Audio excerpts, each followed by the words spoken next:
1987년 늦가을, 강원도 깊은 산골 마을 월곡리에는 이상한 일이 벌어지고 있었습니다. 사냥꾼 성만은 보름째 빈손으로 산을 내려오며 긴 한숨을 내쉬었습니다. 그의 등에 맨 지게는 텅 비어 있었고 낡은 사냥총도 한번 쏠 기회조차 없었죠. 평소라면 해질 무렵이면 노루나 토끼 한두 마리는 잡아왔을 텐데 요즘은 짐승 그림자조차 보이지 않았습니다. 성만은 마을 어귀에 다다라 멈춰섰습니다. 마을 사람들이 당산나무 아래 모여 앉아 수군거리고 있었죠. 이게 무슨 조화야. 산에 짐승이라곤 하나도 없어. 마을에서 가장 나이 많은 김 영감이 담뱃대를 두드리며 말했습니다. 흉년에 짐승까지 사라지다니 올겨울 어떻게 나나 모르겠네. 옆에 앉은 박서방이 걱정스러운 얼굴로 거들었습니다. 성만은 그들 곁을 지나쳐 집으로 향했습니다. 좁은 골목길을 걸으며 그는 마을 곳곳의 변화를 느낄 수 있었죠. 예전엔 저녁이면 각 집마다 고기 굽는 냄새가 났는데 지금은 쑥국 끓이는 냄새뿐이었습니다. 성만의 집은 마을 끝자락, 산자락이 시작되는 곳에 자리 잡고 있었습니다. 낡은 초가집이지만 안의 순덕이 정성껏 가꿔서 늘 깨끗했죠. 여보, 왔어요? 순덕이 부엌에서 나와 남편을 맞았습니다. 그녀의 눈은 기대와 걱정이 섞여 있었지만 남편의 빈 지게를 보자 표정이 어두워졌습니다. 오늘도 안 잡혔구먼. 성만은 대답 대신 고개만 끄덕였습니다. 순덕은 남편의 지게를 받아 마루에 기대어 놓고 먼지를 털어주었습니다. 두 사람은 말없이 방으로 들어갔죠. 방 한쪽 구석에 놓인 쌀독을 순덕이 열어보았습니다. 바닥이 훤히 보일 정도로 쌀이 얼마 남지 않았습니다. 이걸로 보름도 버티기 힘들겠어요. 순덕의 목소리가 떨렸습니다. 성만은 아내의 손을 꼭 잡았습니다. 내일은 더 깊은 산으로 들어가 볼게. 짐승들이 산 깊숙이 숨어 있는지도 모르니까. 그때 밖에서 노크 소리가 들렸습니다.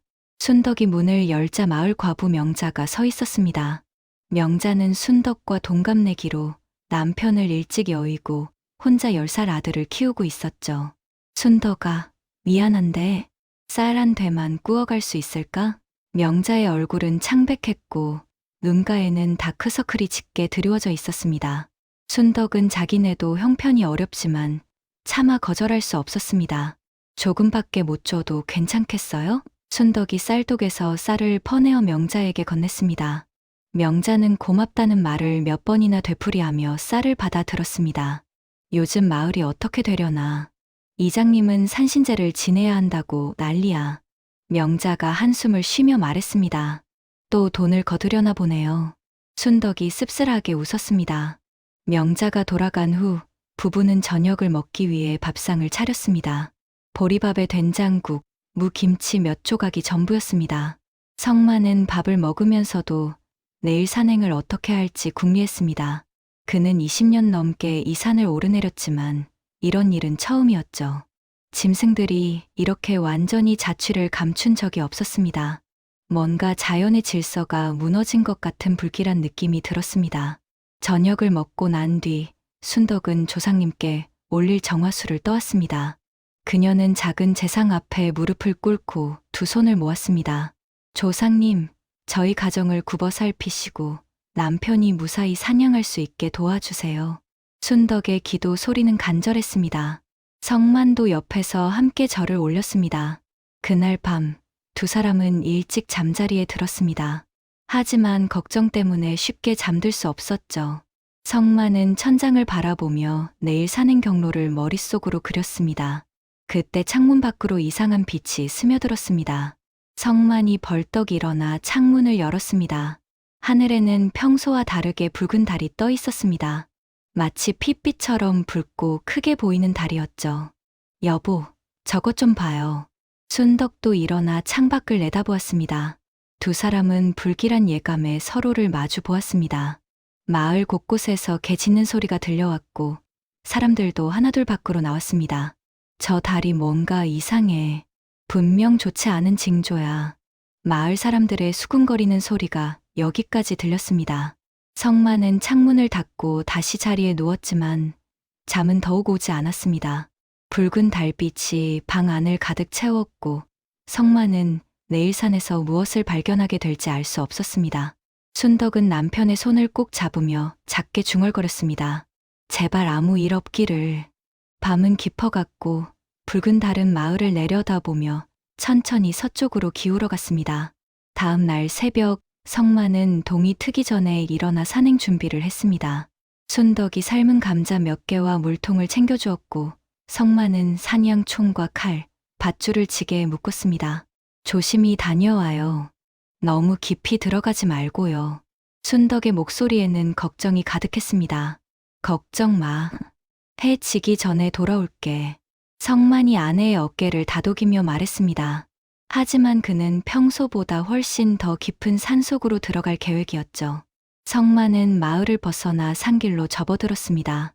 첫째 날은 평소 다니던 사냥터를 모두 돌아봤지만 역시 짐승의 흔적은 전혀 없었습니다.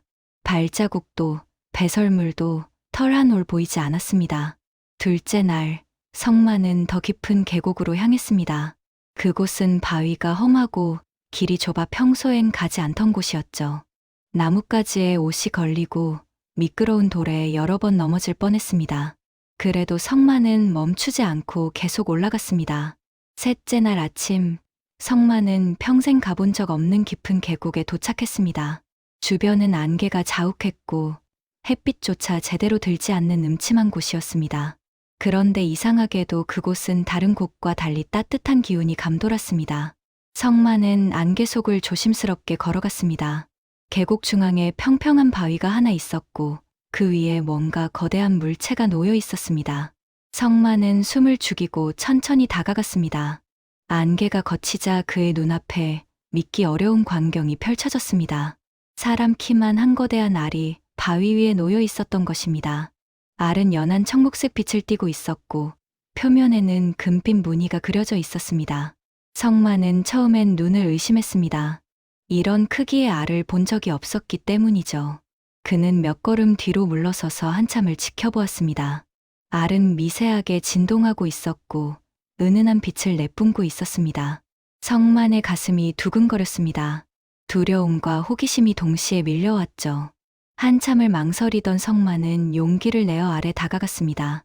그는 떨리는 손을 뻗어 알 껍질을 조심스럽게 만졌습니다. 순간 따뜻한 온기가 손바닥으로 전해졌습니다. 마치 살아있는 생명체를 만지는 것 같은 느낌이었죠. 성만은 알 주변을 천천히 돌며 자세히 살펴보았습니다. 알에는 금이나 상처가 전혀 없었고 완벽한 타원형 모양을 하고 있었습니다. 이게 대체 뭐지? 성만은 중얼거렸습니다. 그는 이것이 범상치 않은 물건임을 본능적으로 알 수 있었습니다. 주변을 둘러보니 이 알을 낳았을 만한 생명체의 흔적은 전혀 없었습니다. 마치 하늘에서 떨어진 것처럼 그냥 거기 있었습니다. 성만은 한참을 고민했습니다. 이대로 두고 갈까? 아니면 가져갈까? 그런데 이상하게도 알에서 손을 뗄 수가 없었습니다. 뭔가 보이지 않는 힘이 그를 끌어당기는 것 같았죠. 결국 성만은 결심했습니다. 이건 집으로 가져가야겠어. 그는 지게를 풀고 알을 옮길 준비를 했습니다. 알은 보기보다 훨씬 무거웠습니다. 성만은 온 힘을 다해 알을 들어 올려 지게에 묶었습니다. 밧줄로 단단히 고정하고 천으로 덮어 보호했습니다. 알을 지고 일어서자 무게가 어깨를 짓눌렀지만 성만은 참았습니다.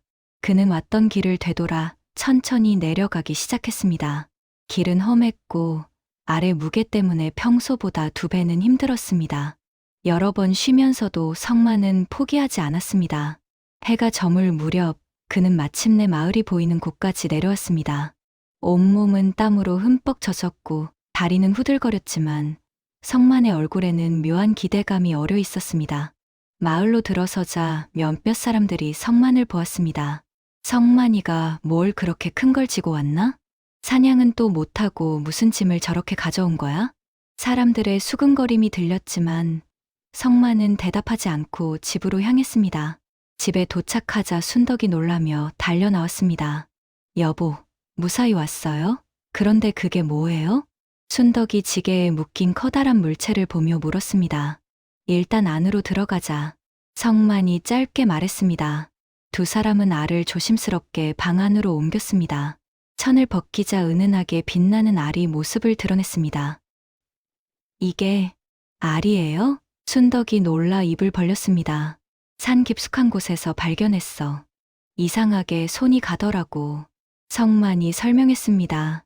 순덕은 조심스럽게 알에 손을 댔습니다. 그녀도 따뜻한 온기를 느낄 수 있었습니다. 살아있는 것 같아요. 안에 뭔가 있는 것 같은데. 순덕의 목소리가 떨렸습니다.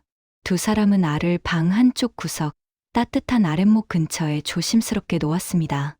그날 밤, 부부는 잠을 이루지 못하고 번갈아 가며 알을 지켜보았습니다. 알은 밤새 미세하게 진동했고 빛의 강도도 조금씩 변했습니다. 순덕은 이상하게도 알을 보고 있으면 마음이 편안해지는 것을 느꼈습니다. 마치 오랫동안 기다려온 무언가를 드디어 만난 것 같은 느낌이었죠.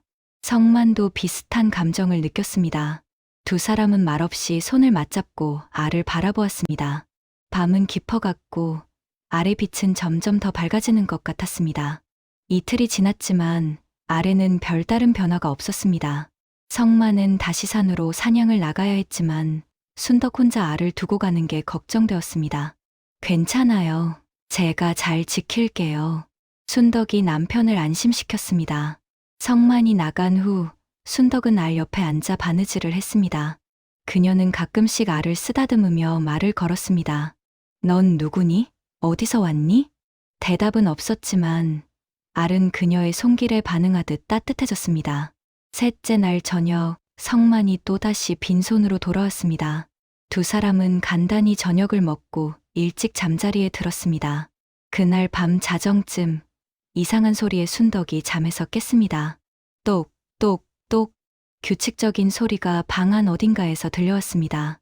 순덕은 눈을 떠 소리가 나는 쪽을 바라보았습니다. 알이었습니다.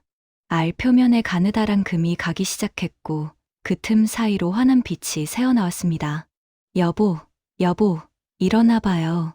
순덕이 급히 성만을 깨웠습니다. 성만도 벌떡 일어나 알을 바라보았습니다. 금은 점점 넓어지더니 알 전체로 퍼져나갔습니다. 두 사람은 숨을 죽이고 그 광경을 지켜보았습니다.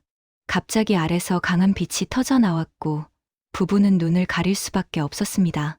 빛이 사라지고 눈을 떴을 때 알은 완전히 두 쪽으로 갈라져 있었습니다. 그리고 그 안에서 작은 울음소리가 들려왔습니다. 으아항, 으아항. 갓난아기의 울음소리였습니다. 순덕은 믿을 수 없다는 표정으로 다가갔습니다. 알 껍질 안쪽에는 부드러운 청 같은 것이 깔려 있었고 그 위에 아기가 누워 있었습니다. 아기는 보통 신생아와 똑같이 생겼지만 피부가 유난히 맑고 깨끗했습니다. 어머, 어머.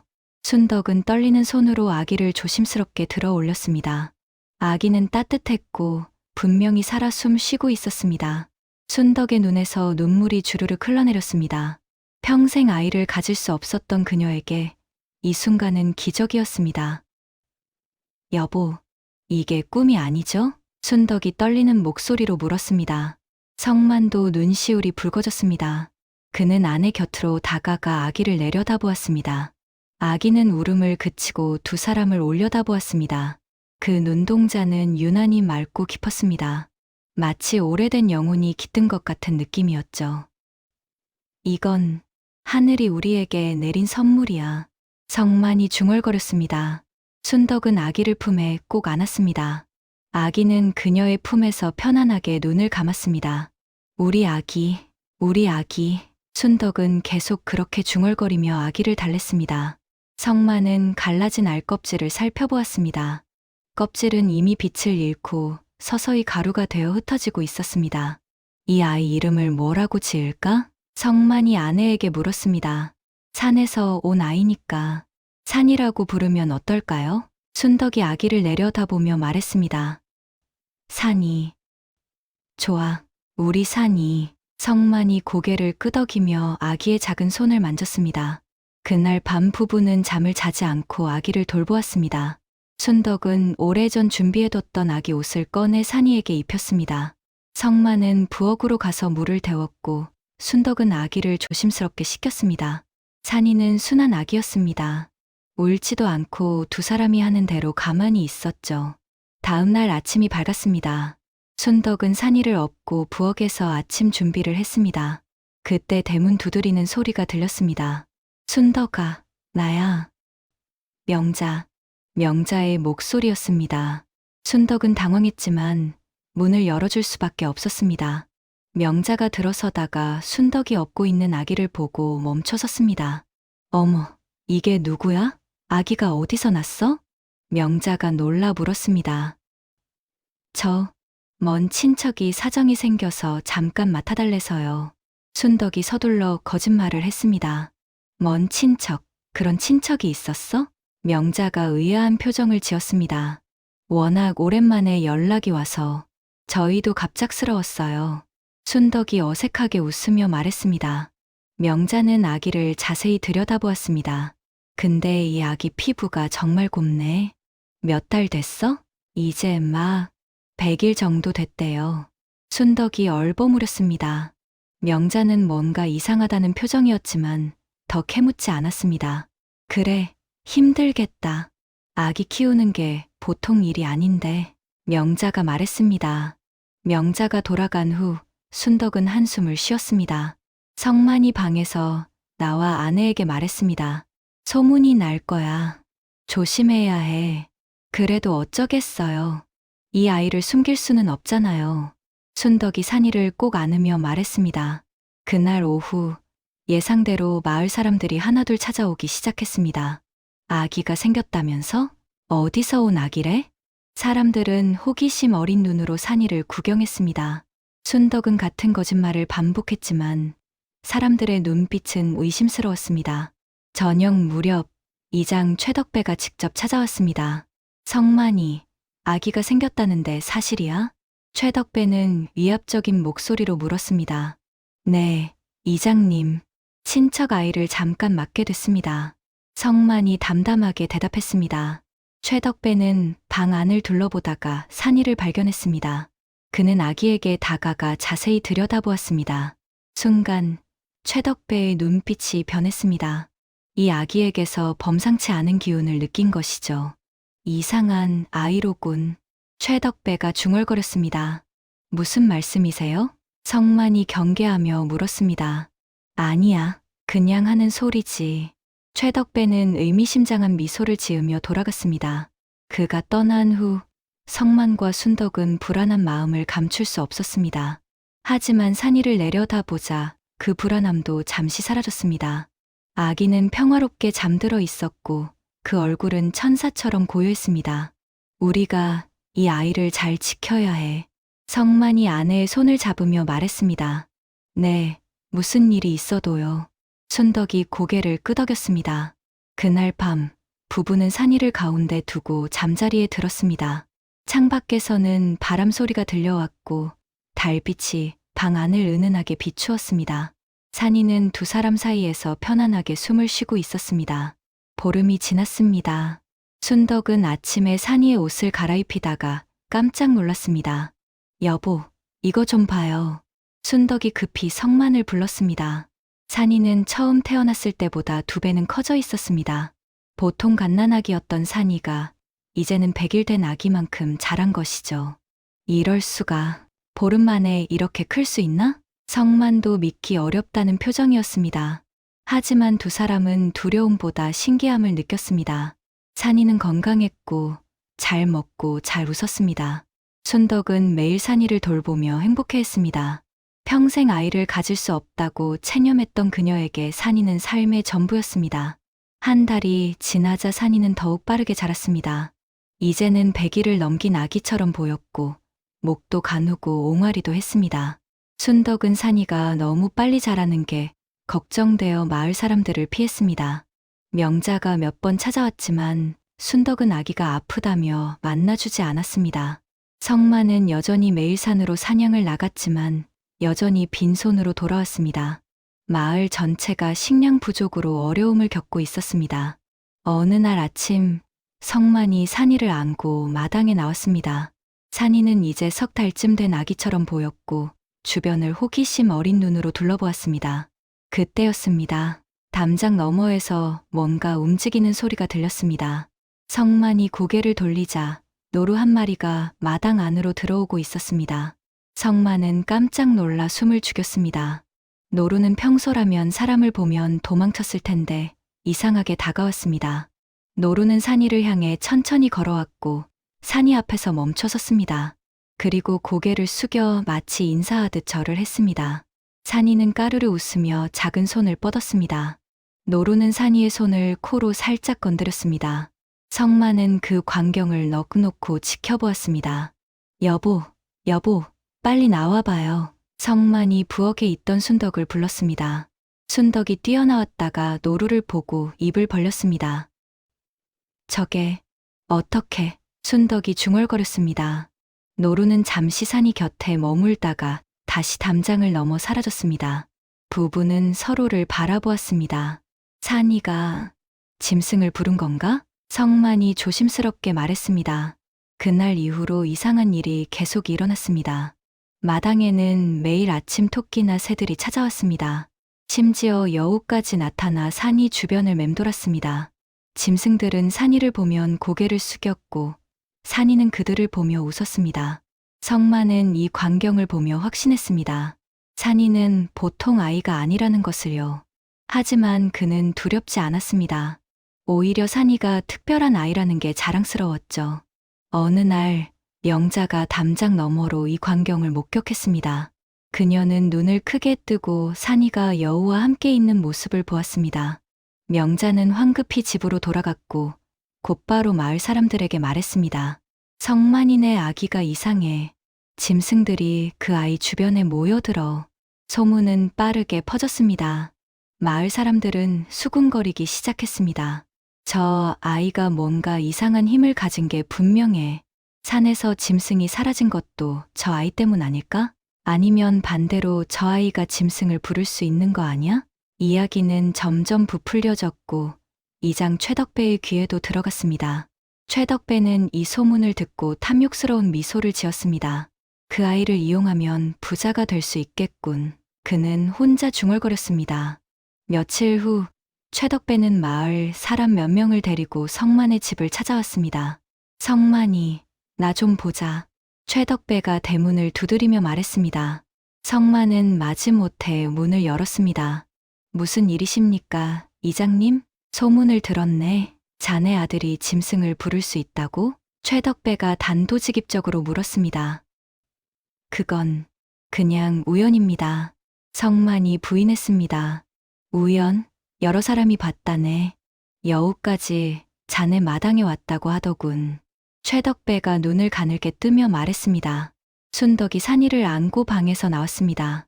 산이는 이제 4-5달 된 아기처럼 보였고 총명한 눈으로 사람들을 바라보았습니다. 이 아이를 내게 보여주게.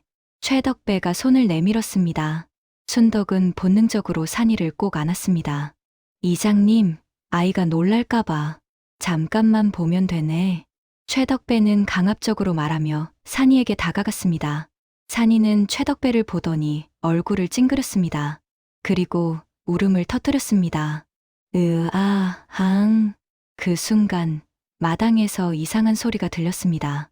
사람들이 밖을 보자 10여 마리의 새들이 마당에 내려앉아 있었습니다. 새들은 최덕배를 향해 날카롭게 울어댔습니다. 최덕배는 뒤로 물러서며 당황했습니다.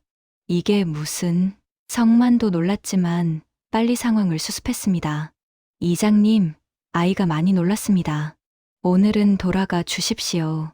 최덕배는 산이를 한 번 더 쳐다보고는 입맛을 다셨습니다. 좋아. 하지만 이 아이, 마을을 위해 힘을 써야 할 걸세. 그는 의미심장한 말을 남기고 돌아갔습니다. 최덕배가 떠나자 새들도 하늘로 날아갔습니다. 순덕은 떨리는 손으로 산이를 달랬습니다. 괜찮아, 괜찮아. 엄마가 지켜줄게. 성만은 창밖을 바라보며 불길한 예감을 느꼈습니다. 앞으로 더 큰 일이 벌어질 것 같았습니다. 그날 밤, 부부는 산이를 사이에 두고 오랫동안 이야기를 나눴습니다. 이 아이를 어떻게 지켜야 할까? 사람들이 우리 산이를 이용하려고 할 거예요. 두 사람은 걱정이 가득했지만 산이를 포기할 수는 없었습니다. 산이는 그들에게 하늘이 준 선물이었고 진짜 아들이었으니까요.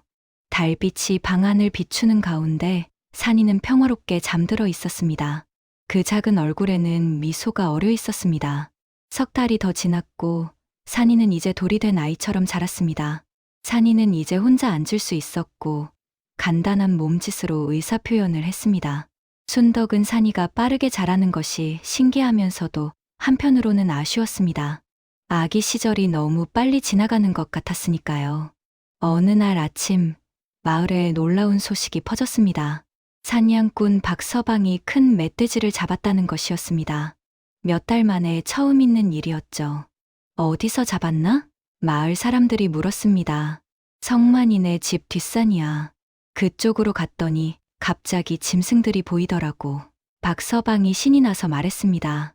그날 이후로 신기하게도 마을 근처 산에 짐승들이 다시 나타나기 시작했습니다. 사냥꾼들은 연일 큰 수확을 올렸습니다. 노루, 토끼, 꿩이 잡혔고 마을은 다시 활기를 되찾았습니다. 사람들은 이것이 산이 때문이라는 것을 알고 있었습니다. 산이가 온 후로 짐승들이 돌아왔다는 소문이 퍼졌죠. 처음에는 고마워하던 사람들이었지만 점차 욕심이 생기기 시작했습니다. 이장 최덕배는 마을 회관에 사람들을 모았습니다. 여러분, 다들 아시다시피 요즘 사냥이 잘 됩니다. 최덕배가 사람들 앞에서 말했습니다. 이건 다 성만이네 아들 덕분이라는 걸 우리 모두 알고 있어. 사람들이 고개를 끄덕였습니다. 그런데 생각해 보시오. 저 아이가 산으로 직접 가서 짐승을 부르면 어떻게 되겠소? 최덕배의 눈이 번뜩였습니다. 우리 마을은 부자 마을이 될 수 있소. 짐승 가죽과 고기를 팔면 큰 돈이 됩니다. 사람들은 술렁이기 시작했습니다. 하지만 그건 아이를 이용하는 거 아닙니까? 한 사람이 조심스럽게 물었습니다. 이용이라니, 저 아이도 마을 사람 아니오? 마을을 위해 힘을 보태야 하지 않겠소? 최덕배가 목소리를 높였습니다. 명자는 구석에서 이 광경을 지켜보며 불편한 표정을 지었습니다.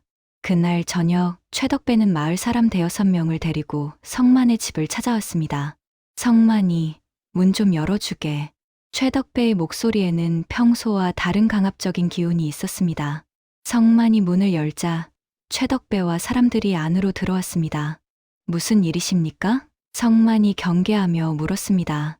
자네도 알다시피 요즘 사냥이 잘 되고 있지. 이건 다 자네 아들 덕분이야. 최덕배가 말했습니다.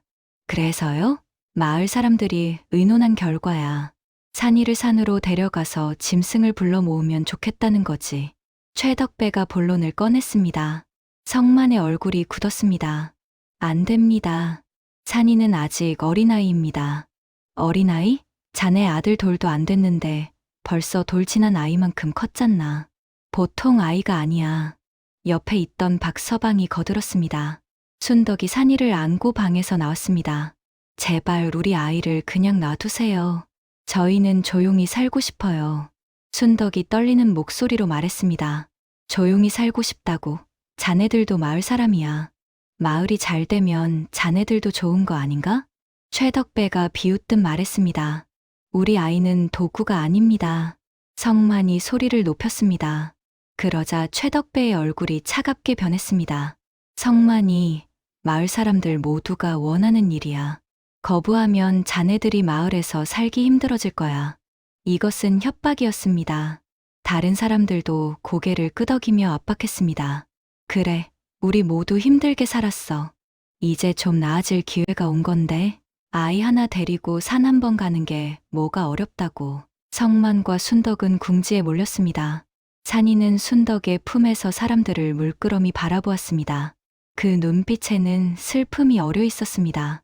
결국 성만은 한숨을 쉬며 고개를 끄덕였습니다. 한 번만, 단 한 번만 하겠습니다. 최덕배는 만족스러운 표정을 지었습니다. 좋아, 내일 아침 일찍 준비하게. 사람들이 돌아간 후 순덕은 눈물을 흘렸습니다. 여보, 우리가 이러면 안 되는데. 나도 알아. 하지만 지금은 방법이 없어. 성만도 괴로운 표정이었습니다. 다음 날 새벽 성만은 산이를 업고 산으로 올라갔습니다. 최덕배와 마을 사냥꾼 10여 명이 따라왔습니다. 순덕은 집에서 두 손을 모으고 기도했습니다. 산 중턱에 도착하자 성만은 산이를 내려놓았습니다. 산이는 주변을 둘러보더니 작은 손을 들어 올렸습니다. 그러자 신기한 일이 벌어졌습니다. 숲속에서 짐승들이 하나둘 모습을 드러내기 시작한 것입니다. 노루, 멧돼지, 토끼, 꿩들이 산이를 향해 다가왔습니다. 수십 마리의 짐승들이 산이 주변에 모여들었습니다.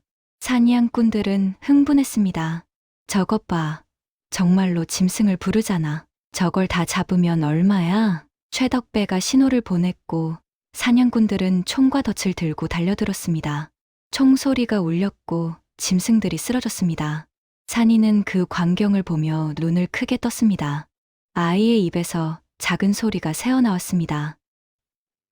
아, 아파. 성만은 산이를 얼른 안아 올렸습니다. 산이의 몸이 떨리고 있었습니다. 그만합시다. 충분히 잡았어요. 성만이 외쳤지만 사냥꾼들은 멈추지 않았습니다. 그들은 욕심에 눈이 멀어 있었습니다. 1시간 뒤 사냥은 끝났습니다. 20마리가 넘는 짐승들이 죽어 있었습니다. 사냥꾼들은 환호했지만 성만은 산이를 안고 서둘러 산을 내려왔습니다.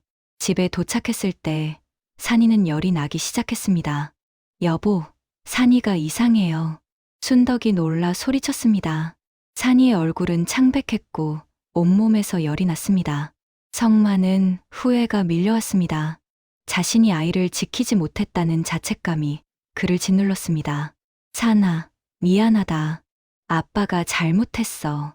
성만이 아이를 끌어안으며 눈물을 흘렸습니다. 그날 밤 산이는 계속 앓았고 부부는 밤새 아이를 간호했습니다. 창밖에서는 이상한 바람이 불어왔고 마을은 불길한 기운에 휩싸였습니다. 무언가 잘못되고 있었습니다. 사흘 동안 산이는 계속 앓아누웠습니다. 순덕은 밤낮으로 아이 곁을 지키며 젖은 수건으로 열을 식혔습니다. 성만은 마을 한의원에서 약을 지어왔지만 소용이 없었습니다. 산이의 몸에는 붉은 반점들이 나타나기 시작했습니다. 반점들은 마치 나뭇가지 무늬처럼 아이의 팔과 다리에 퍼져갔습니다. 이게 뭐예요? 왜 이런 무늬가? 순덕은 공포에 질린 목소리로 물었습니다. 성만도 답을 알 수 없었습니다. 넷째 날 아침, 명자가 찾아왔습니다. 그녀는 산이의 상태를 보고 깜짝 놀랐습니다. 순덕아, 이건 보통 병이 아니야. 명자가 심각한 표정으로 말했습니다. 그럼 어떻게 해야 해요? 순덕이 울먹이며 물었습니다. 내 생각엔 이건 모두 욕심 때문인 것 같아. 명자가 조심스럽게 말했습니다. 사람들이 산이를 이용해서 짐승을 죽였잖아. 그게 잘못된 거야. 성만은 명자의 말에 고개를 숙였습니다. 자신도 같은 생각을 하고 있었기 때문입니다. 산이는 원래 짐승을 지키려고 온 게 아닐까? 명자가 덧붙였습니다. 그런데 사람들이 그 힘을 거꾸로 이용한 거지. 순덕은 산이를 꼭 안으며 눈물을 흘렸습니다. 그날 저녁 이상한 일이 벌어지기 시작했습니다. 마을 곳곳에서 가축들이 죽기 시작한 것입니다. 김영감네 닭들이 아침에 모두 죽어 있었습니다. 박서방네 염소도 갑자기 쓰러져 죽었습니다. 가장 큰 피해를 입은 것은 이장 최덕배의 집이었습니다. 그의 집에서 키우던 소 2마리와 돼지 5마리가 하룻밤 사이에 모두 죽었습니다. 최덕배는 분노하며 마을을 돌아다녔습니다. 이게 무슨 일이야? 누가 우리 집 가축을 죽였어? 하지만 가축들에게는 외상이 전혀 없었습니다. 그냥 숨이 멈춘 것처럼 조용히 죽어 있었죠. 마을 사람들은 두려움에 떨기 시작했습니다. 이건 재앙이야. 분명 우리가 뭔가 잘못한 거야. 성만이네. 아이. 그 아이 때문에 이런 일이 생긴 거 아니야? 소문은 빠르게 퍼졌습니다. 사람들의 여론은 급격히 돌아섰습니다. 며칠 전까지만 해도 산이 덕분에 부자가 될 거라고 좋아하던 사람들이 이제는 산이를 두려워했습니다. 닷새째 되던 날 저녁, 마을 사람들이 성만의 집 앞에 모여들었습니다. 횃불을 든 사람들의 얼굴에는 분노와 공포가 섞여 있었습니다. 성만이, 나와. 최덕배가 앞장서서 소리쳤습니다.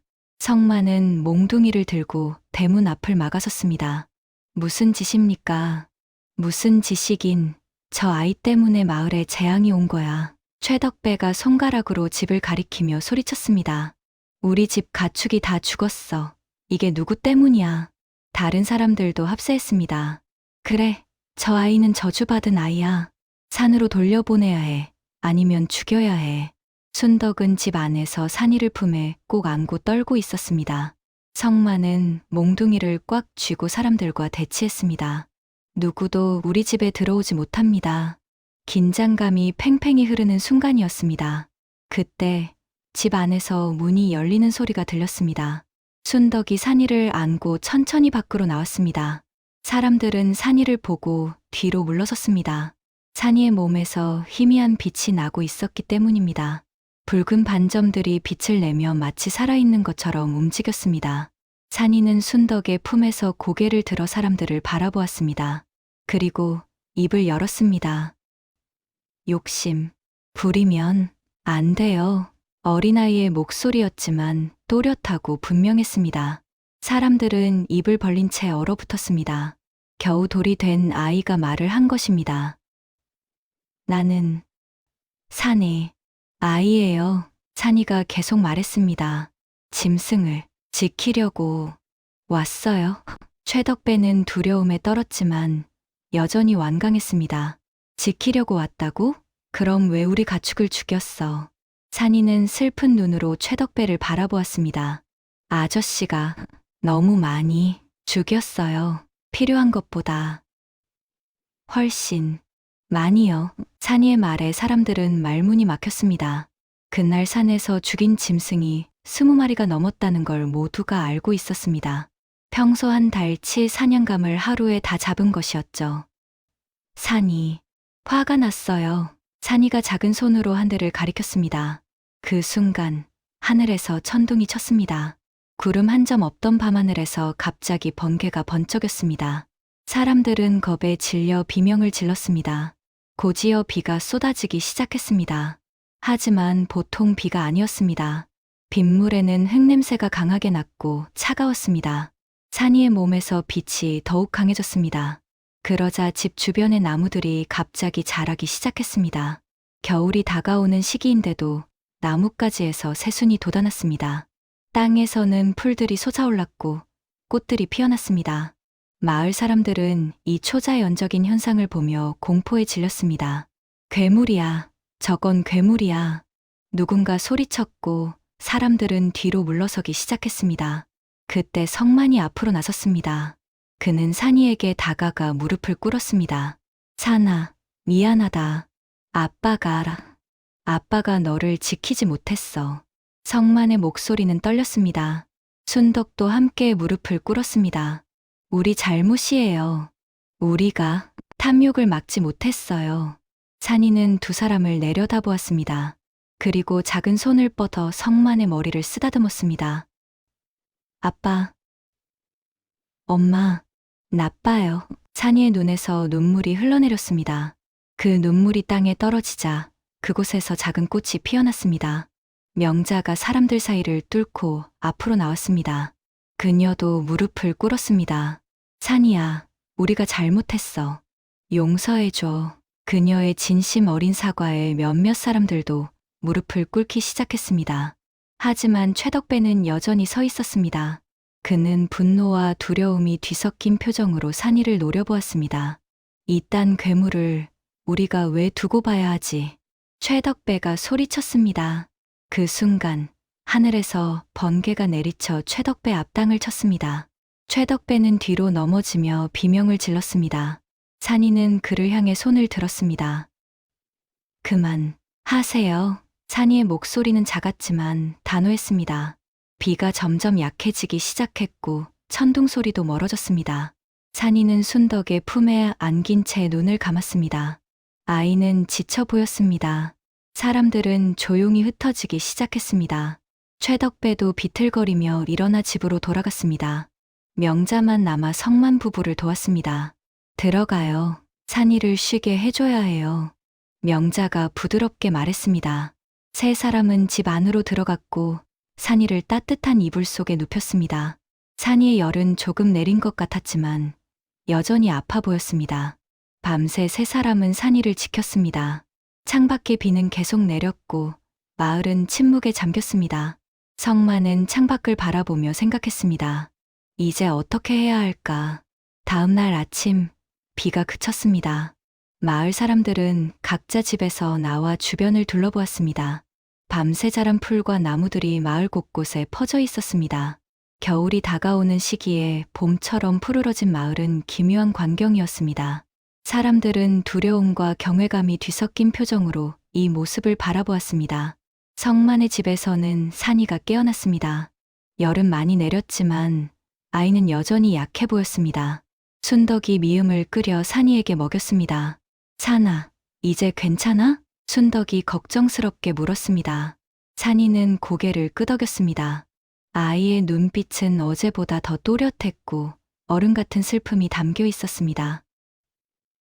엄마, 산이가 처음으로 순덕을 엄마라고 불렀습니다. 순덕의 눈에 눈물이 고였습니다. 엄마야. 엄마가 여기 있어. 산이는 순덕의 손을 잡았습니다. 나 이야기 해야 해요. 산이가 작은 목소리로 말했습니다. 성만도 다가와 아이 곁에 앉았습니다. 무슨 이야기니, 사나? 산이는 잠시 망설이다가 입을 열었습니다.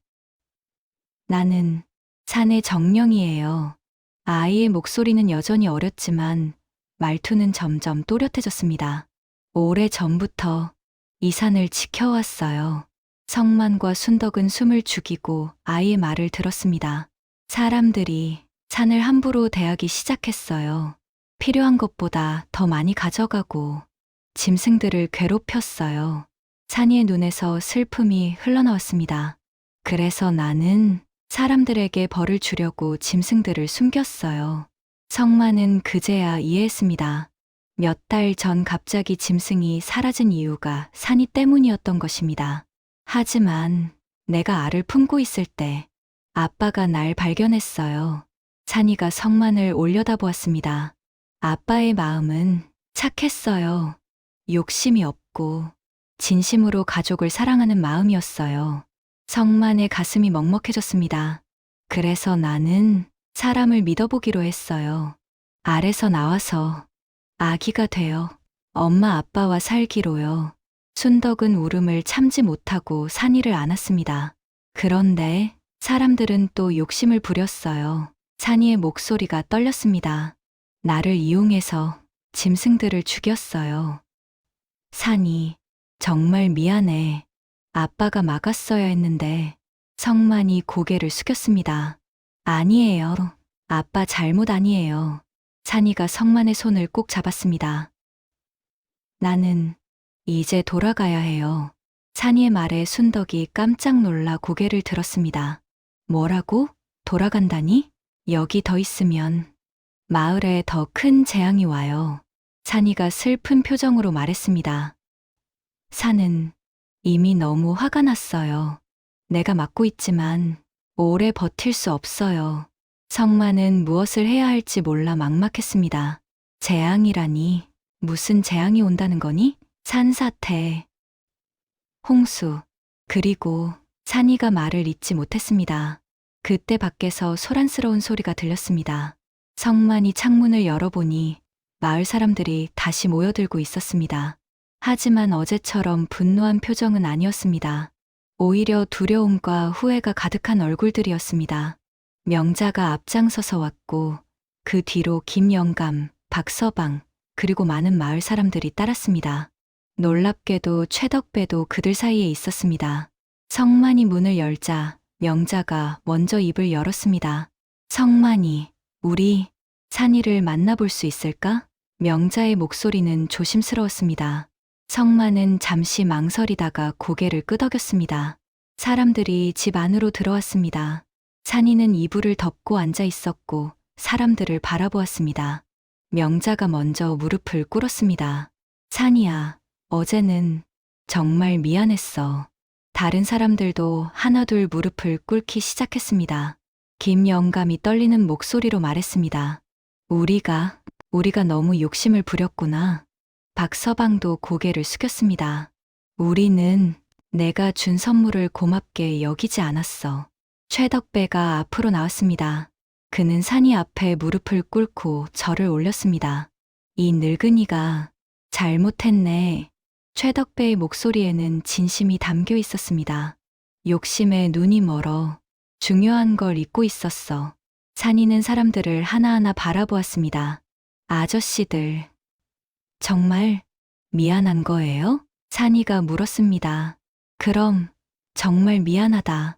사람들이 입을 모아 대답했습니다. 그럼 약속해 주세요. 산이가 작은 손을 들어 올렸습니다. 앞으로는 필요한 것만 가져가세요. 짐승들도 살아야 해요. 산도 쉬어야 해요. 사람들은 고개를 끄덕였습니다.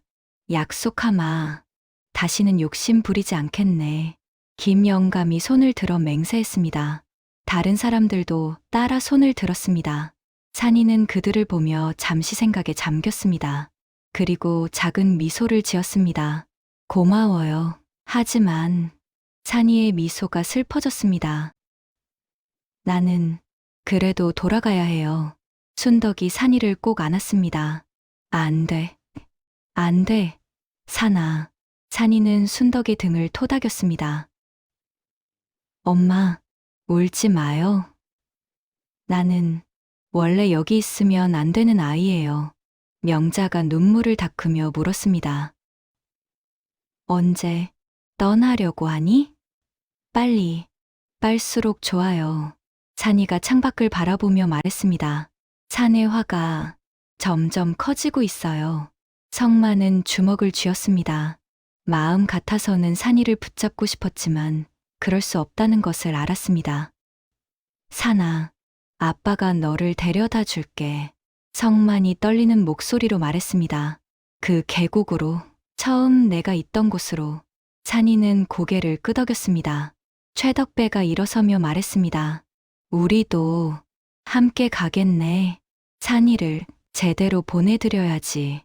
다른 사람들도 동의했습니다. 그래, 우리 모두 가자. 마을 사람 모두가 함께 가서 산이에게 사죄하고 보내드리자. 그날 오후 마을 사람들은 준비를 시작했습니다. 제사상을 차리고 깨끗한 옷을 준비했습니다. 순덕은 산이에게 가장 예쁜 옷을 입혔습니다. 눈물을 흘리면서도 정성껏 옷을 입혔습니다. 성만은 산이를 업을 포대기를 준비했습니다. 해가 기울 무렵 마을 사람들이 모두 모였습니다. 노인부터 아이까지 마을 전체가 나섰습니다. 성만이 산이를 업고 사람들이 그 뒤를 따랐습니다. 긴 행렬이 산으로 향했습니다. 하늘에는 구름이 끼기 시작했고 바람이 불어왔습니다. 하지만 사람들은 멈추지 않았습니다. 산이는 성만의 등에서 마을을 내려다보았습니다. 자신이 짧은 시간이지만 살았던 곳을 바라보며 산이는 작게 중얼거렸습니다. 안녕, 우리 집. 순덕은 그 말을 듣고 또 눈물을 흘렸습니다. 명자가 순덕의 손을 잡아주었습니다. 행렬은 천천히 하지만 꾸준히 산을 올랐습니다. 해는 점점 지고 어둠이 찾아왔지만 사람들은 횃불을 들고 계속 나아갔습니다. 드디어 그 계곡이 보이기 시작했습니다. 계곡에 도착했을 때 달이 구름 사이로 모습을 드러냈습니다. 성만이 처음 알을 발견했던 그 평평한 바위가 여전히 그곳에 있었습니다. 주변은 안개가 자욱했고 신비로운 기운이 감돌았습니다. 성만은 조심스럽게 산이를 내려놓았습니다. 마을 사람들은 계곡 주변에 둘러서서 지켜보았습니다. 산이는 바위 위에 올라가 주변을 둘러보았습니다. 여기 내가 태어난 곳이에요. 산이가 작은 손으로 바위를 쓰다듬으며 말했습니다. 순덕이 앞으로 나가 산이를 끌어안았습니다. 산아, 정말 가야만 하니? 순덕의 목소리는 절박했습니다. 엄마, 나 여기 있으면 마을이 위험해요. 산이가 순덕의 얼굴을 손으로 만지며 말했습니다. 산이 너무 화났어요. 그때 땅이 미세하게 흔들렸습니다. 사람들이 놀라 주변을 둘러보았습니다. 지진이야. 누군가 소리쳤습니다. 하지만 흔들림은 금방 멈췄습니다. 산이가 손을 들어 올리자 진동이 멈춘 것이었습니다. 봐요. 내가 막고 있어요. 산이가 힘들어하며 말했습니다. 하지만 오래 못 버텨요. 성만이 무릎을 꿇고 산이 앞에 섰습니다. 산아, 아빠는 마을보다 내가 더 중요해. 성만의 목소리가 떨렸습니다. 우리 함께 마을을 떠나자. 다른 곳으로 가는 거야. 순덕도 고개를 끄덕였습니다. 그래, 우리 셋이서 어디든 가서 살면 돼. 하지만 산이는 고개를 저었습니다. 안 돼요. 나는 이 산과 연결되어 있어요. 이 산을 떠나면 나도 살 수 없어요. 산이의 말에 부부는 절망했습니다. 명자가 앞으로 나와 무릎을 꿇었습니다. 산이야, 내가 떠나면 우리가 어떻게 살아? 명자의 목소리에는 진심 어린 슬픔이 담겨 있었습니다. 너는 우리에게 얼마나 큰 선물이었는지 아니? 다른 사람들도 하나둘 무릎을 꿇기 시작했습니다. 김영감이 떨리는 손으로 앞으로 기어왔습니다. 산이, 이 늙은이가 잘못했네. 제발, 한 번만 더 기회를 주면 안 되겠니? 박서방도 눈물을 흘리며 말했습니다. 우리가 정말 달라질 수 있어. 보여줄게. 최덕배가 가장 앞으로 나왔습니다. 그는 이마가 땅에 닿도록 깊이 절을 올렸습니다. 산이, 내가 가장 큰 죄를 지었네. 최덕배의 목소리는 떨렸고 진심이 담겨 있었습니다. 욕심 때문에 너를 이용하려 했어. 이 늙은이가 정말 잘못했네. 산이는 사람들을 하나하나 바라보았습니다. 아이의 눈에도 눈물이 맺혔습니다. 아저씨들, 진심이에요? 그럼 우리 모두 진심이야. 사람들이 입을 모아 외쳤습니다. 산이는 잠시 생각에 잠겼습니다. 그리고 하늘을 올려다보았습니다. 달빛이 산이의 얼굴을 비췄습니다. 산님, 산이가 작은 목소리로 중얼거렸습니다. 사람들이 정말 뉘우치고 있어요. 바람이 불어왔고 나무잎들이 바스락거렸습니다. 마치 산이 대답하는 것 같았습니다. 산이는 눈을 감고 무언가에 귀 기울이는 듯 했습니다. 한참 후 산이가 눈을 떴습니다. 산님이 한 가지 방법을 알려주셨어요. 사람들이 숨을 죽이고 산이의 말을 기다렸습니다. 내가 완전히 사람이 되는 거예요. 순덕이 깜짝 놀라 물었습니다. 완전히 사람이 된다고? 네, 나의 힘을 모두 산에 돌려주고. 산이가 설명했습니다. 그럼 나는 그냥 평범한 아이가 돼요. 짐승을 부를 수도 없고 산과 이야기할 수도 없어요. 성만이 급히 물었습니다. 그럼 너는 우리와 계속 살 수 있는 거니? 산이가 고개를 끄덕였습니다. 네, 하지만 산이의 표정이 어두워졌습니다. 내 기억도 다 사라져요. 엄마, 아빠, 그리고 여기서 있었던 모든 일들. 아무것도 기억 못해요. 순덕의 가슴이 무너졌습니다. 그럼 우리를 기억하지 못한다는 거니? 산이는 슬픈 눈으로 순덕을 바라보았습니다. 미안해요. 엄마, 성만은 주먹을 쥐었습니다. 산이가 자신들을 기억하지 못한다는 것은 너무나 슬픈 일이었습니다.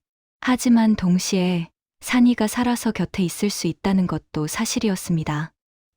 산아, 성만이 떨리는 목소리로 말했습니다.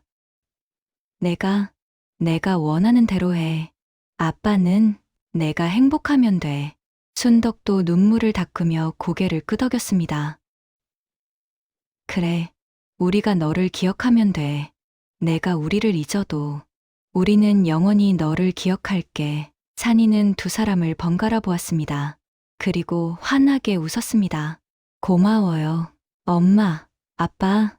산이가 바위 위에 섰습니다. 그럼 시작할게요. 산이가 두 손을 하늘로 들어 올렸습니다. 그 순간 산이의 몸에서 빛이 쏟아져 나왔습니다. 환한 빛이 계곡 전체를 밝혔습니다. 사람들은 눈을 가렸지만 성만과 순덕은 눈물을 흘리며 산이를 바라보았습니다. 빛은 점점 강해졌고 하늘로 솟아올랐습니다. 그리고 그 빛은 사방으로 퍼져나가 산 전체를 감쌌습니다.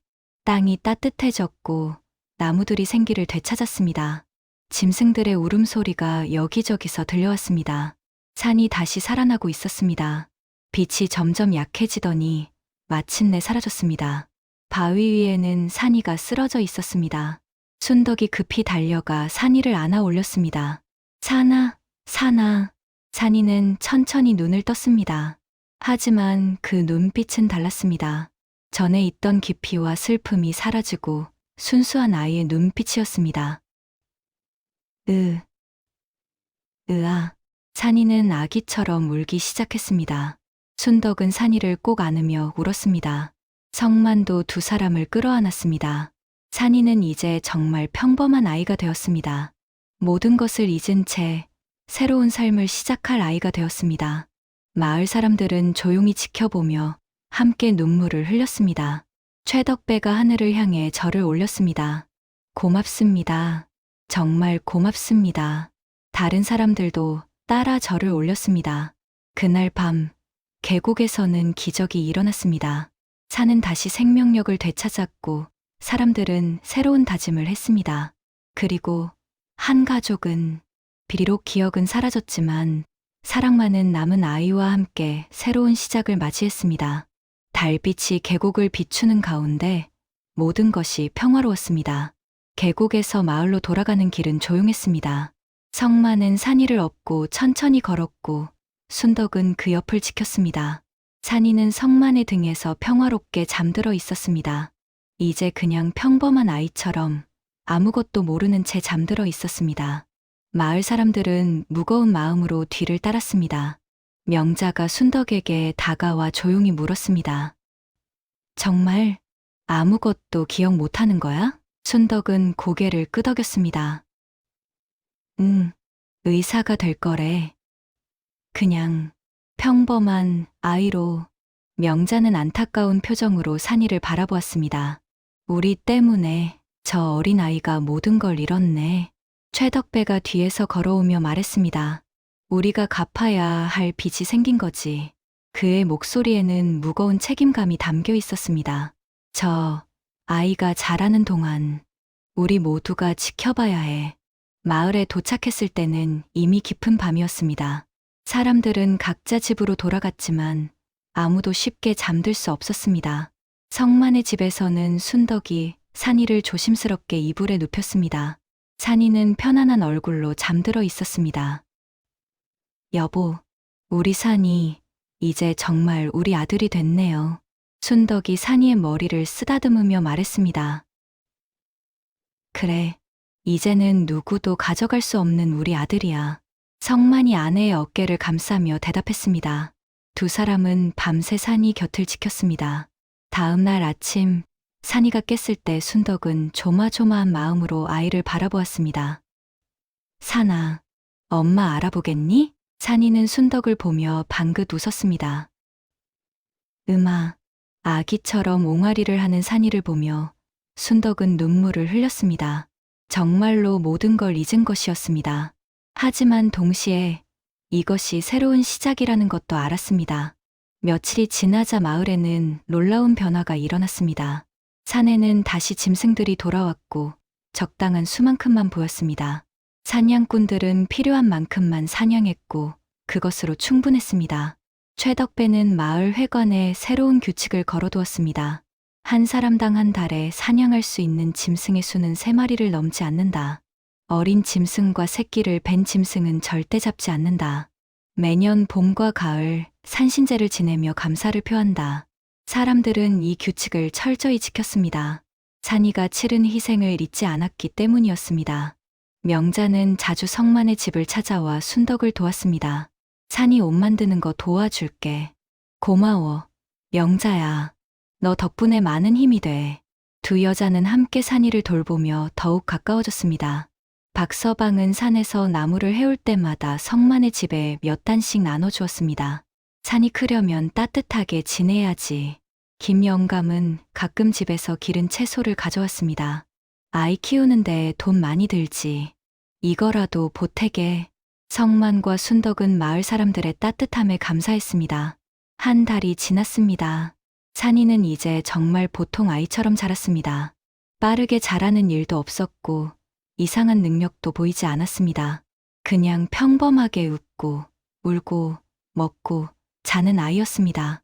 어느 날 저녁 성만이 산에서 돌아왔을 때였습니다. 여보, 신기한 일이 있었어. 성만이 흥분된 목소리로 말했습니다. 오늘 산에서 사냥하는데 노루 한 마리가 나타났어. 그런데 그 노루가 날 보고도 도망가지 않더라고. 순덕이 놀라 물었습니다. 그래서? 잡지 않았어. 그냥 서로 한참 쳐다보다가 노루가 천천히 사라졌지. 성만은 잠시 멈칫하더니 덧붙였습니다. 이상한 건 그 노루가 나한테 고개를 숙이는 것 같았어. 마치 인사하는 것처럼. 순덕은 산이를 내려다보았습니다. 산이는 순덕의 품에서 까르르 웃고 있었습니다. 산이가 우리에게 남긴 선물인가 봐. 순덕이 조용히 말했습니다. 성만도 고개를 끄덕였습니다. 그날 밤 두 사람은 산이를 재우고 마당에 나왔습니다. 하늘에는 별이 가득했고 산에서는 시원한 바람이 불어왔습니다. 여보, 우리 잘하고 있는 거겠죠? 순덕이 불안한 목소리로 물었습니다. 그럼 우리는 최선을 다하고 있어.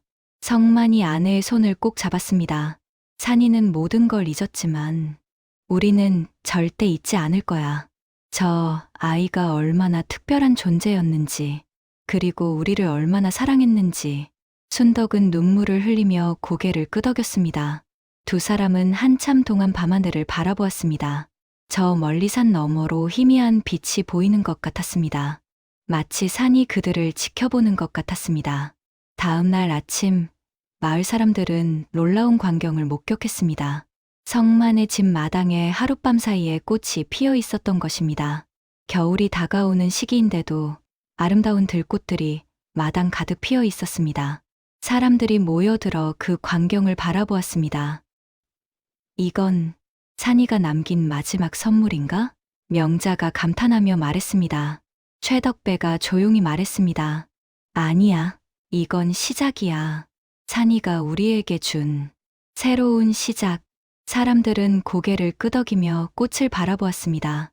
성만은 산이를 안고 마당에 나왔습니다. 산이는 꽃들을 보며 환하게 웃었습니다. 음아, 음아.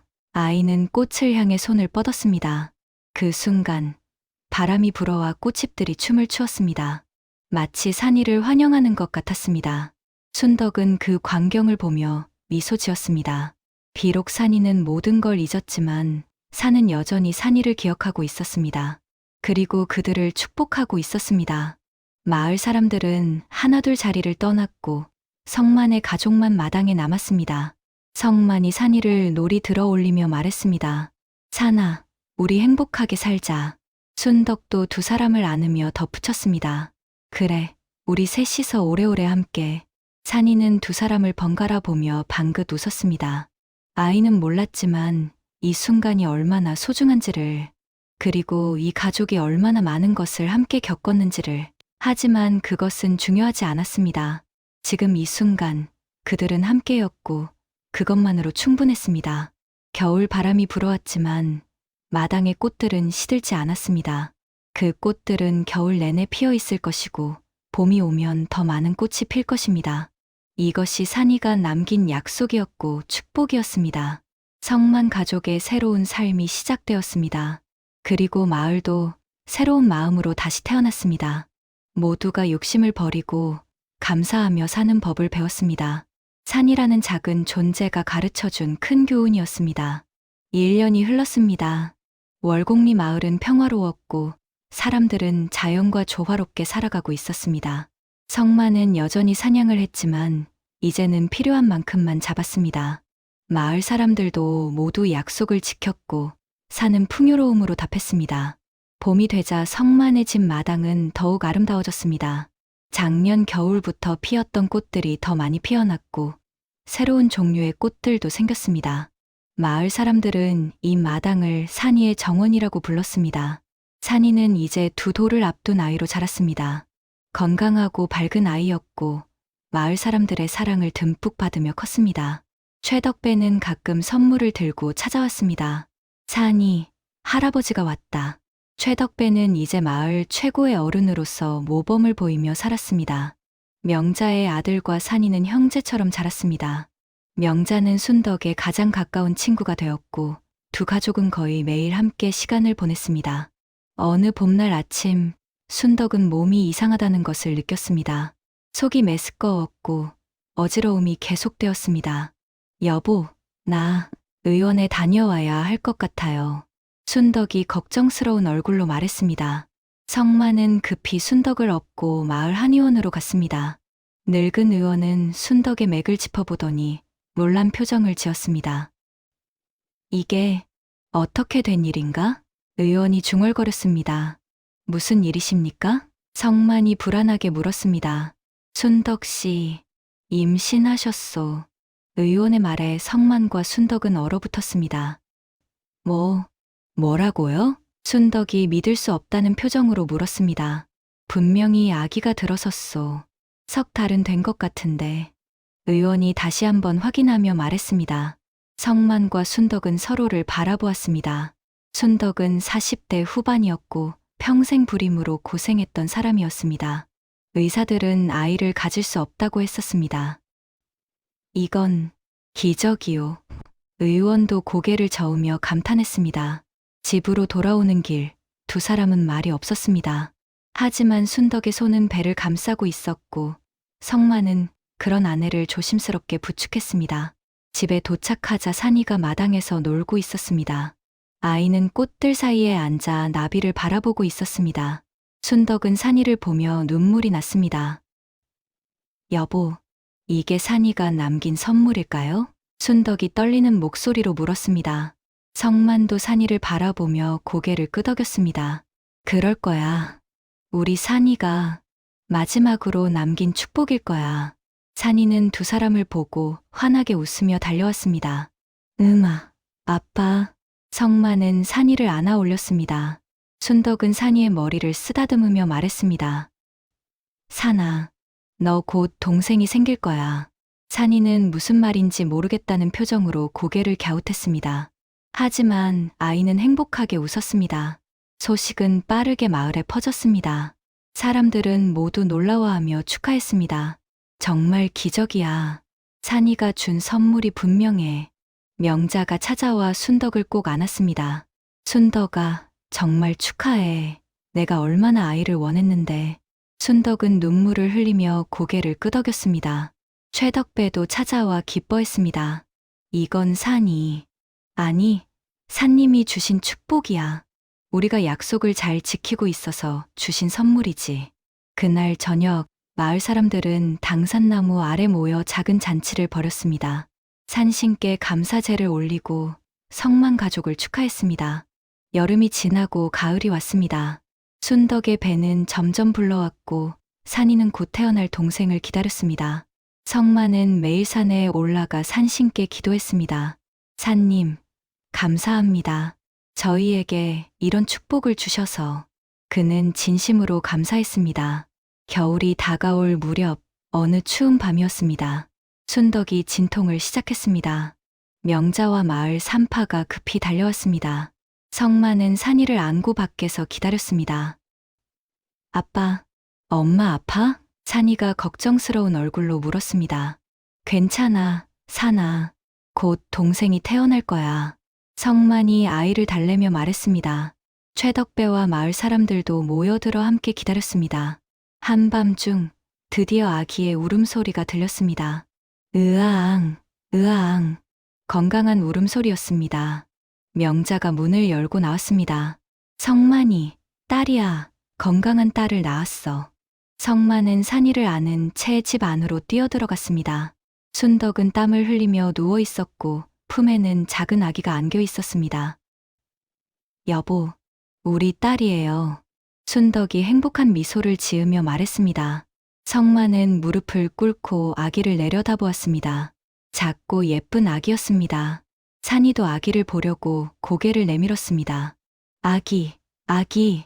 산이가 신기한 듯 말했습니다. 그래, 내 동생이야.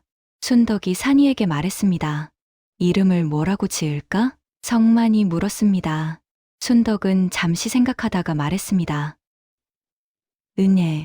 은혜라고 부르면 어떨까요? 산이가 우리에게 준 은혜를 잊지 않으려고요. 성만은 고개를 끄덕였습니다. 좋아. 우리 은혜. 그날 밤, 하늘에는 별이 유난히 밝게 빛났습니다. 마을 사람들은 모두 집으로 돌아가며 축복의 말을 건넸습니다. 성만의 집에는 평화가 깃들었습니다. 산이는 동생 은혜를 신기한 듯 바라보았고, 순덕과 성만은 두 아이를 번갈아 보며 행복해했습니다. 다음 날 아침, 신기한 일이 또 일어났습니다. 마당의 꽃들이 한겨울인데도 더욱 화사하게 피어난 것입니다. 마을 사람들은 이를 보며 말했습니다. 산님이 기뻐하시는 거야. 새 생명이 태어난 걸 축하하시는 거지. 그날부터 성만의 집은 마을에서 가장 행복한 집이 되었습니다. 산이는 좋은 오빠가 되었고, 은혜는 건강하게 자랐습니다. 순덕은 매일 밤 두 아이에게 이야기를 들려주었습니다. 산이 태어난 이야기, 마을에 일어난 기적의 이야기를요. 산이는 그 이야기를 들으며 고개를 갸웃했습니다. 기억나지 않았지만 왠지 마음이 따뜻해지는 이야기였습니다. 성만은 매년 봄과 가을 두 아이를 데리고 그 계곡을 찾아갔습니다. 산아, 은혜야, 여기가 바로 너희들에게 특별한 곳이란다. 성만이 아이들에게 말했습니다. 산이는 계곡을 보며 뭔가 익숙한 느낌을 받았습니다. 하지만 무엇인지는 알 수 없었습니다. 세월이 흘러 산이가 5살이 되었을 때였습니다. 어느 날 산이가 마당에서 놀다가 순덕에게 물었습니다. 엄마, 나는 왜 산이라는 이름이에요? 순덕은 산이를 무릎에 앉히고 말했습니다. 왜냐하면 너는 산이 우리에게 준 가장 큰 선물이거든. 산이 우리를 사랑해서 너를 보내준 거야. 산이는 고개를 갸웃했습니다. 산이 사람을 사랑해요? 그럼 산은 모든 생명을 사랑하지. 순덕이 산이를 꼭 안으며 말했습니다. 그리고 우리도 산을 사랑해야 해. 욕심내지 않고 감사하면서 말이야. 산이는 고개를 끄덕였습니다. 알았어요, 엄마. 그날 저녁, 성만 가족은 마당에 둘러앉아 저녁을 먹었습니다. 산이와 은혜는 깔깔거리며 웃었고, 순덕과 성만은 그런 아이들을 보며 미소 지었습니다. 마을은 평화로웠고, 산은 풍요로웠습니다. 사람들은 욕심을 버리고 감사하며 살았습니다. 그리고 모두가 기억했습니다. 작은 아이가 가르쳐준 큰 교훈을, 자연과 함께 사는 법을, 은혜를 잊지 않는 법을. 밤하늘에 별이 빛나고 산에서는 바람이 불어왔습니다. 성만은 하늘을 올려다보며 조용히 중얼거렸습니다. 산이야, 고맙다. 우리에게 와줘서. 바람이 대답하듯 나무잎을 흔들었습니다. 산이는 비록 모든 걸 잊었지만 산은 기억하고 있었습니다. 그리고 영원히 이 가족을, 이 마을을 지켜줄 것입니다. 이것이 산이가 남긴 진짜 선물이었습니다. 사랑과 희생, 그리고 새로운 시작. 성만 가족의 이야기는 이렇게 행복하게 이어졌습니다. 그리고 월곡리 마을 사람들도 대대손손 이 이야기를 전하며 살아갔습니다. 욕심을 버리고 감사하며 자연과 함께 사는 삶을. 이것이 산이가 세상에 남긴 가장 큰 유산이었습니다. 오늘도 함께 해주셔서 감사합니다. 여러분의 한 번의 구독과 좋아요가 저에게 큰 힘이 됩니다. 다음 이야기에서도 공감과 여운이 남는 사연으로 찾아뵐게요.